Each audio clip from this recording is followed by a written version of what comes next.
नमस्कार, मैं राकेश कुमार इस वीडियो में आपका स्वागत करता हूं। आज मैं एक ऐसे मुद्दे पर बात करने वाला हूं जो हमारे देश के भविष्य को तय करेगा। हमारा देश का भविष्य क्या है कि हमारा भारत स्वस्थ हो, स्वस्थ रहे, शारीरिक और मानसिक रूप दोनों से ही स्वस्थ रहे। लेकिन क्या सरकार इस दिशा में कदम उठा रही है? मेरे समझ से तो नहीं, क्योंकि उन्होंने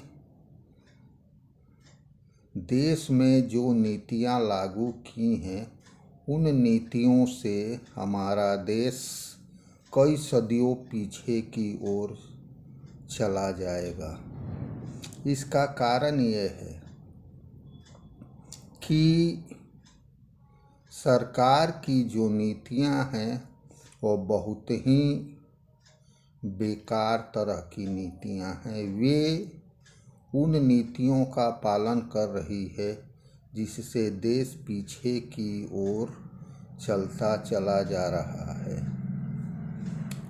अयोग्य लोगों को शिक्षा और स्वास्थ्य सेवाओं में भर्ती कर सरकार ने एक ऐसा मापदंड तैयार किया है जो हमारा लक्ष्य 1947 में विकसित भारत का है, वह विकसित भारत का बन जाएगा और गंवारों की एक देश बन जाएगी जिसमें न पढ़ाई में प्राथमिकता होगी, न स्वास्थ्य में प्राथमिकता होगी। हमारे बच्चे अज्ञानी होंगे।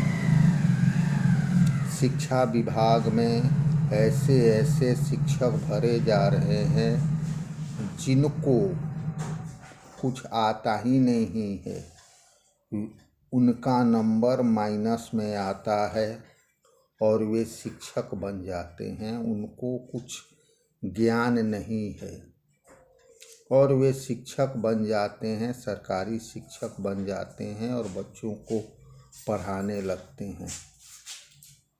अगर ऐसे अयोग्य शिक्षक भारत में प्रस्तावित हो गए तो समझिए हमारा बच्चों का भविष्य कहाँ जाएगा। जब उन्हें खुद पढ़ाने नहीं आएगा तो वे बच्चों को क्या पढ़ाएंगे।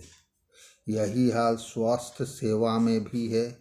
स्वास्थ्य सेवा में भी वैसे लोगों को डॉक्टर बनाया जा रहा है जिनको ज्ञान नहीं है, जो सही रूप से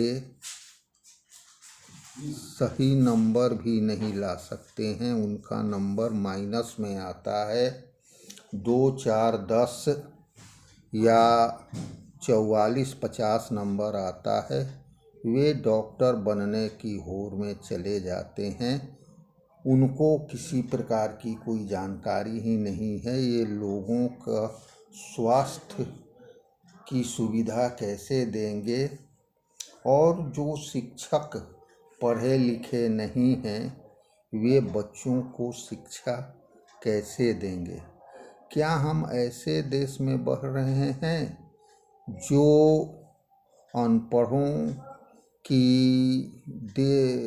अनपढ़ों का देश बन जाएगा, जाहिलों का देश होगा जिसमें तुक्का मारकर इलाज किया जाएगा, तुक्का मारकर पढ़ाया जाएगा। हम तो सरकार से ऐसी अपेक्षा नहीं करते। सरकार को चाहिए कि शिक्षा में गुणवत्ता लाए, ऐसी शिक्षा दे जिससे देश आगे बढ़े। ऐसी शिक्षा को प्रोत्साहित नहीं करे जिससे देश पीछे की ओर चला जाए। योग्य और कर्मठ व्यक्तियों को ही स्वास्थ्य और शिक्षा के क्षेत्र में आगे बढ़ाया जाए। अयोग्य व्यक्तियों को नहीं, चाहे वे किसी भी जाति के हों। आरक्षण के नाम पर नेताओं ने जो इस तरह का तमाशा खड़ा किया है, उससे हमारा देश खोखला होता जाएगा। अपनी वोट की राजनीति को साधने के लिए इन्होंने जिस तरह के नियम कायदे कानून बनाना शुरू कर दिए हैं, उससे देश का भविष्य खतरे में पड़ सकता है। देश के भविष्य को सुरक्षित करने के लिए यह जरूरी है कि उन खतरों का सामना समय रहते कर लिया जाए, वरना हमारा देश गुलाम होने से कोई नहीं रोक सकता। जो 2047 में हम एक विकसित भारत की कल्पना कर रहे हैं, हो सकता है कि 2047 में हमारा देश गुलाम हो जाए, क्योंकि अशिक्षा लोगों को अंधकार में ढकेलती है।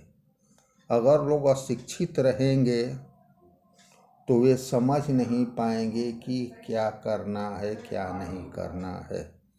उसी अशिक्षा को अगर हम दूर कर दें तो देश आगे की ओर बढ़ेगा। लेकिन सरकार अपनी वोट की राजनीति में इस कदर फंसी हुई है कि वह इसके महत्व को नज़रअंदाज कर रही है। खैर, चाहे जो भी हो, आपका क्या विचार है इस पर अपना विचार अवश्य दें। लेकिन मेरा मानना है कि जो दो महत्वपूर्ण क्षेत्र हैं, चिकित्सा और शिक्षा, इन दोनों को मजबूत होना चाहिए। धन्यवाद, थैंक यू। आगे अपना आप विचार व्यक्त कीजिए, कमेंट कीजिए।